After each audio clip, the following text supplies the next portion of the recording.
Bismillahirrahmanirrahim.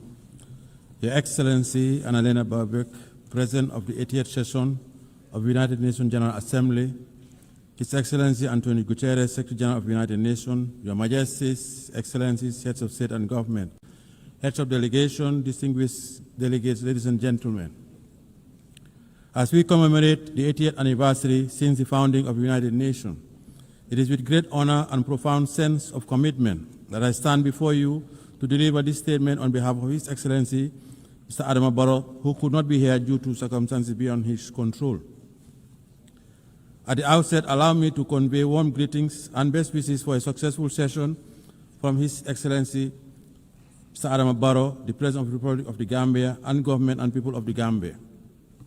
Madam President, let me also use this opportunity to congratulate you on behalf of the government of the Gambia on your election as President of the 88th Session of the United Nations General Assembly. Your election is a testament to the importance our organization attaches to gender mainstreaming and the empowerment of women. It constitutes an affirmation that more than ever, women are capable of leading organizations like the United Nations and achieving remarkable success. The Gambia, therefore, assures you of its unwavering support and continued cooperation in the discharge of your duties while reaffirming our faith in the relevance of multilateralism and the sacrosanct foundational principles of the United Nations Charter. Allow me to seize this moment to also thank and congratulate Mr. Philomen Yang, President of the 79th Session of the General Assembly, for his leadership and for competently guiding the work of the Assembly during his tenure. The 80th Session of the General Assembly is being held at a very pivotal moment for the international community.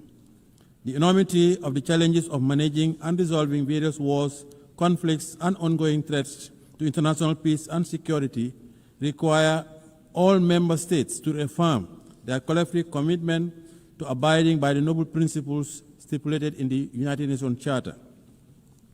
The Charter, crafted with great optimism and anchored in the ideals of maintaining and promoting world peace, security, human rights, and development, promise a new age and a new world. A world that comes together to reverse the hurdles of the past and define a common destiny premised on our shared humanity. Let us rekindle the ethos of solidarity through more multilateral engagement with all states, small or big, developed or developing, fight poverty, and address climate change. Madam President, the 80th Session of the General Assembly conveys a profound symbolism for the Gambia. Our long-standing commitment to the United Nations and our election as chair of the second committee during this session is not only historic, but speaks to the great strides we have been making towards shaping a stable and prosperous multilateral global order. Let me assure you that the Gambia will continue its active participation in the work of the Assembly. We remain committed to supporting optimal ways in the search for innovative and timely solutions to the common challenges facing us, and would collaborate with all member states as we address these pressing global challenges. Madam President, in 1945, the world stood united with a deep sense of solidarity, strong commitment, and an enduring hope to establish the United Nations to save the succeeding generation from the scourge of war. The creation of the United Nations served as a driving force for multilateralism by affirming our collective faith in the sanctity of human rights while guaranteeing international peace and security to all peoples around the world. Our collective security arrangements were rooted in multilateralism. Our commemoration of the founding of the United Nations this year is a clarion call to the future, a reaffirmation of its fundamental role as a premier global institution entrusted with the destiny of humanity towards prosperity, peace, security, and human rights. Madam President, last year our Assembly adopted the Pact of the Future to revive multilateral engagement and rekindle global solidarity. We must do more to fulfill the commitments that we assured under the Pact.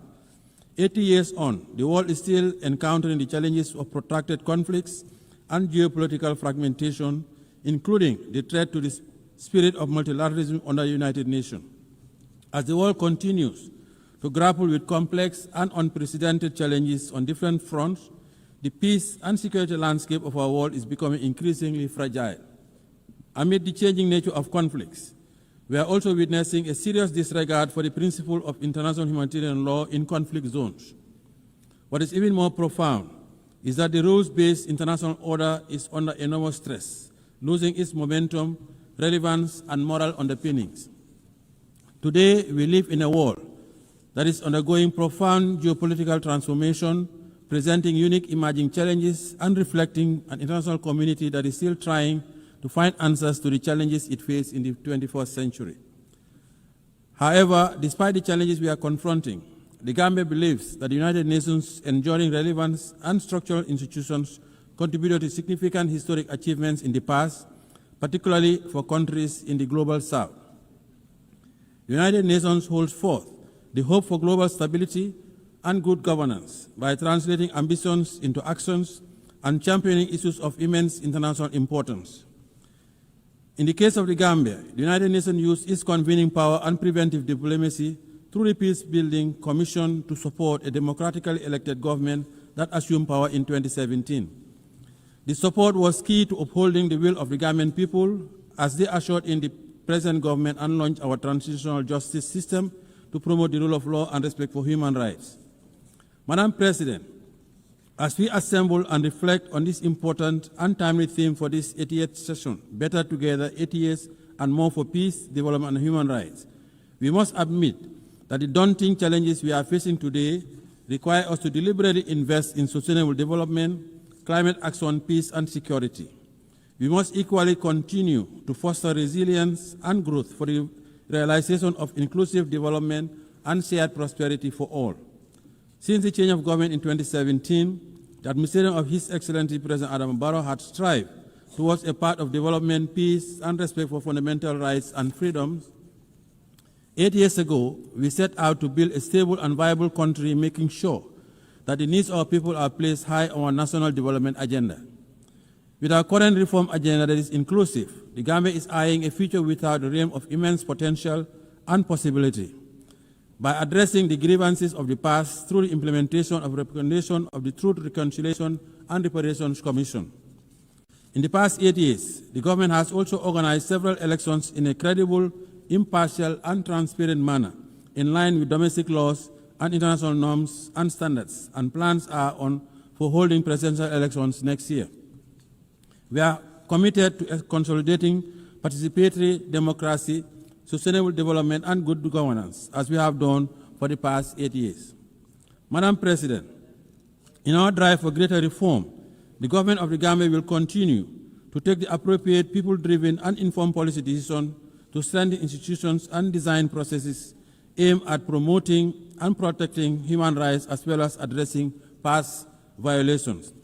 As we look forward to consolidating building strong state institutions and reinforce the never again principle, the government is ushering in legislative reforms and expanding the scope of our criminal jurisdiction to prosecute international atrocity crimes.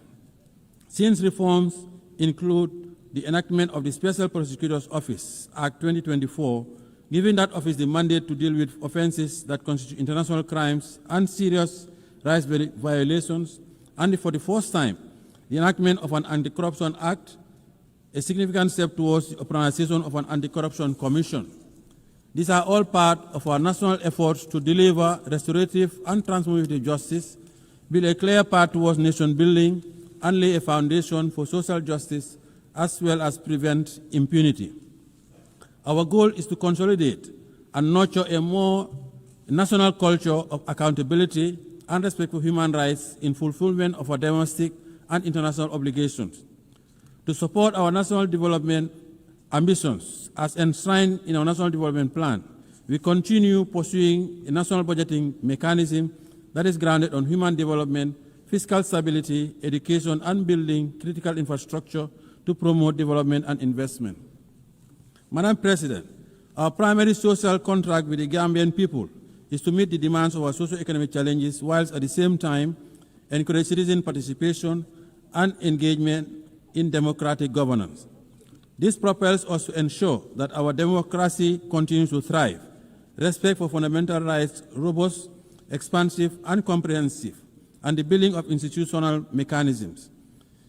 In building a peaceful society, we continue to recognize the integral role of women and their representation and participation in political affairs and public life. We also continue to promote media freedom and the right to assembly and freedom of expression as guaranteed inherent rights through coordinated and sustained actions. As a government, we encourage constructive engagement with our citizenry, particularly the young people, and respect their rights to participate in democratic functioning of the state. In view of our own experience with governance challenges, we value the need for addressing the consolidation of democracy and good governance in our neighborhood.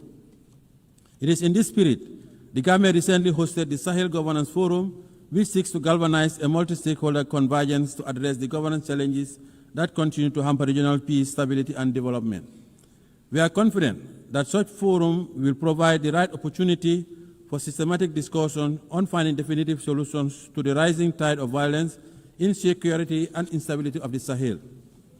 Madam President, with its strong commitment to the promotion and protection of international peace, security, and human rights, the Gambia continues to be a member of the African Union Peace and Security Council, the United Nations Human Rights Council, and a police and troop contributing country to UN, AU, and ECOWAS peacekeeping missions around the world. By serving on this important council of the continent and taking part in peacekeeping operations, the Gambia continues to prioritize the maintenance of international peace and security, including the consolidation of political and democratic governance and strengthening partnership for African security. It is significant that the African Union and the United Nations continue to work together to address regional peace and security matters, including the recalibration of our preventive diplomacy tools for maximum impact. We need to strengthen the early warning mechanisms as well as prioritize the protection of children affected by armed conflict. Madam President, by echoing the mantra of the Africa we want and an Africa at peace with itself, the Gambia believes that more needs to be invested towards conflict prevention as part of efforts to respond robustly to challenges of insecurity and underdevelopment, particularly through resilient building. We call on the United Nations Security Council to step up and meet its responsibility towards the resolution of conflicts in Africa and beyond. The rising level of inequalities are indicative of the unequal global economic system, creating huge imbalances for countries in the global south, particularly in Africa, to address poverty, debt, and unemployment. It is indeed disheartening that 5 years towards the end of the targeted Agenda 2030 deadline, much remains to be accomplished and the realization of its goals and ambitions appear to be profoundly remote. Madam President, in 2025, when the world should be forging towards a path of development and prosperity, we are once again confronted with the scourge of more conflict and war. Therefore, the 2025 Peacebuilding Architecture Review presents a unique opportunity to agree on building stronger preventive arrangements and measures for conflict prevention. The ongoing conflicts raging around the world would need to stop immediately. The unnecessary deaths, displacement, and untold suffering of civilians from Palestine to Sudan, Lake Chad Basin, Ukraine to Russia, Haiti, Libya to the Sahel, and in other corners of the world is unacceptable. As members of the United Nations and as conscientious global citizens, we cannot relent on our collective quest for durable peace. We must continue to pursue responsive and purposive actions by exhorting the parties to the conflicts and make progress on key milestones on their journey to political dialogue.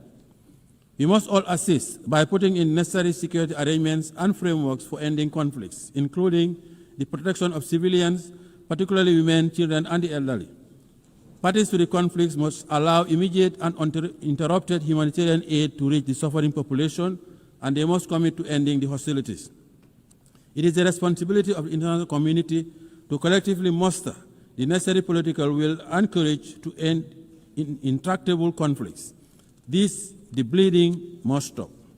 Madam President, as we celebrate the 80th anniversary of the founding of the United Nations, the plight of the Palestinians remains unresolved, with the people continuing to face alarming difficulties under dire humanitarian conditions. The situation of Palestine continues to be about the core principles of justice, respect for international humanitarian law, and self-determination. The ongoing situation needs to stop. We cannot remain unperturbed by these worsening conditions, and it is imperative that we act urgently and collectively by utilizing our leverage to revitalize the prospects of an inclusive peace process for Israel and Palestine and the region. In this context, we reaffirm our call for the two-state solution to urgently enable the Palestinian people to regain their legitimate national rights as recognized by the international community through its recognition of the State of Palestine within the 1967 borders with Al-Quds al-Sharif as its capital. We also support the membership of the Palestine in the United Nations. In this spirit, we express our appreciation to the Kingdom of Saudi Arabia and France for the recently concluded high-level conference on the question of Palestine. Madam President, as part of our call for proactive engagement towards the resolution of global conflicts, the Gambia reaffirms its support for the efforts undertaken by UN Secretary General in relaunching the roundtable process in the Moroccan Sahara to achieve a realistic, pragmatic, and sustainable political solution to the regional dispute over the Moroccan Sahara. The Gambia welcomes Morocco's commitment to the ceasefire, full cooperation with UNISRO, and relaunching the political process based on the parameters of Resolution 2756 of 2024. In this regard, we call on Polisario to abandon its unilateral withdrawal from the ceasefire, lift restrictions imposed on the freedom of movement and the provision of supply to MINUSO, and urge all parties, Morocco, Algeria, Mauritania, Polisario, to work towards a realistic, pragmatic, and sustainable political solution based on compromise. The positive impact of the Moroccan Autonomy Initiative, a realistic, credible, and serious effort for the settlement of this regional dispute, is already well recognized, and the people of the region continue to enjoy peace and development and protection of their human rights, thanks to the government of the Kingdom of Morocco's new development model for the Moroccan Sahara region. Furthermore, the Gambia also lauded the launch by His Majesty Muhammed VI, King of Morocco, of the Morocco-Nigeria gas pipeline, the Atlantic African Initiative, and the Sahel countries' access to the Atlantic. The three regional royal initiatives would give new impetus to the Moroccan Sahara region by establishing it as a new platform for security, stability, and co-development in the Atlantic, the Sahara, African, and Mediterranean areas. Madam President, the Gambia also continues to stand with the government and people of the People's Republic of China on the One China policy. China's commitment to international cooperation and support for the critical spaces of development in different sectors demonstrate that the sustainable development of South-South and triangular cooperation are possibilities. The Gambia continues to reiterate the call for the lifting of economic embargo against the brotherly people of Cuba. The embargo continues to inflict undue hardship and economic devastation, occasioning substantial challenges for the government and people of Cuba. We believe it should come to an end now. Friendly cooperation is the way forward. Madam President, as we mark 25 years since the adoption of Security Council Resolution 1325 on women, peace, and security, we should take a moment to renew our firm conviction that the attainment of sustainable development and the consolidation of peace and security are anchored in the full and inclusive representation of women in all spheres of political and decision-making processes. While considerable progress has been made towards the realization of women's inclusion, women's participation in the consolidation of peace and security, there continues to be significant impediments that we must overcome. Women must always have a seat at the negotiating table. They usually bear the brunt of conflicts. Therefore, as we prepare for the Fourth World Conference of Women, and as nations sharing the same destiny, we have a moral obligation and a collective responsibility to act swiftly to address all issues hampering the empowerment of women, including institutional advancement and their contribution to the consolidation of peace and security.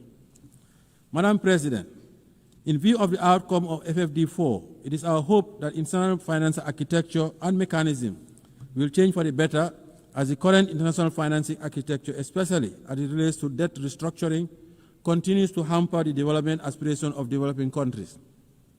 Due to limited fiscal space exerted by debt distress, developing countries find it hard to make significant investment in the social sector. The challenge is even more profound when it comes to investment in the productive base of their economies to engender growth, employment, and development. This situation significantly contributed to the dismal attainment of only 17% of the SDGs. Therefore, to accelerate the full and effective implementation of the SDGs within the targeted framework, we must enhance international finance cooperation, and review of the international financial architecture to create arrangements, facilities, and mechanisms that would cater for targeted investments, industrialization, mechanized agriculture, provision of quality education, energy, health, and water. Madam President, the Pact of the Future adopted last year at the 79th session of the General Assembly presents a unique opportunity to review our realities, invigorate the implementation of the SDG Agenda 2030, and intensify our efforts towards confronting the pressing challenges of our time. The Pact is about advancing our advanced prosperity. The Gambia supports the convening of the preparatory process for the review of the Pact in 2028 to align effectively with the prevailing and upcoming intergovernmental processes such as the 2025 Peacebuilding Architecture Review, the high-level plenary meeting to commemorate the 30th anniversary of the World Programme of Action on Youth and the World Social Summit. The success of these reviews will depend primarily on our commitment and concerted push to build a more equitable and resilient global governance framework that supports the attainment of our global goals. Madam President, our reform agenda is still incomplete without reform of the Security Council. The Gambia supports the reform of the United Nations Security Council and the Common African Position on the reform of the Council as set out in the CIRT Declaration and the Izulwini Concession. We strongly believe that the ongoing review and reform process of the United Nations needs to make good progress, and Africa's underrepresentation in the permanent and non-permanent categories of the Security Council is a historical injustice that urgently needs to be corrected. Africa has always contributed to global peace, and Africans also paid the ultimate price during the two world wars. Hence, the Gambia believes that the time has come for the international community to support Africa's call for meaningful representation in the Security Council. The reform of the Council guarantees its legitimacy and credibility as the body responsible for the maintenance of international peace and security. We commend the AU Committee of 10 heads of state and government on the United Nations Security Council reforms, chaired by His Excellency President of the Republic of Sierra Leone, for their leadership in this legitimate quest. Madam President, as the world continues to witness heightened level of insecurity, the threat of climate change continues to aggravate security challenges, especially in the Sahel.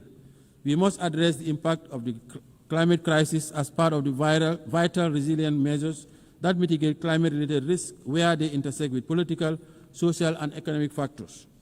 The Gambia would like to acknowledge the progress made at COP29 in Baku, Azerbaijan, for moving from $100 billion to the new collective quantified goal, which is still not adequate to finance all the mitigation and adaptation actions, especially for countries in special circumstances. We need to take concrete decisions at COP30 in Belém, Brazil, to galvanize support for more climate financing. The Gambia calls for more ambitious, nationally determined contributions by all states due to their submission this year to achieve net zero emissions by 2050. Madam President, as I conclude, allow me to call on member states to use this 80th session of the General Assembly to forge a new consensus to confront our new reality, a consensus that unites us behind our shared determination to make the United Nations a potent instrument to serve our common purposes and aspirations as one human family. This is our only planet. Let us preserve it for posterity. The Gambia is ready to play its part in making our world a better place for all. On behalf of His Excellency President Adama Barrow, the government and people of the Gambia, I wish you all fruitful deliberation towards advancing the theme of the 80th session of the General Assembly. I thank you for your kind attention.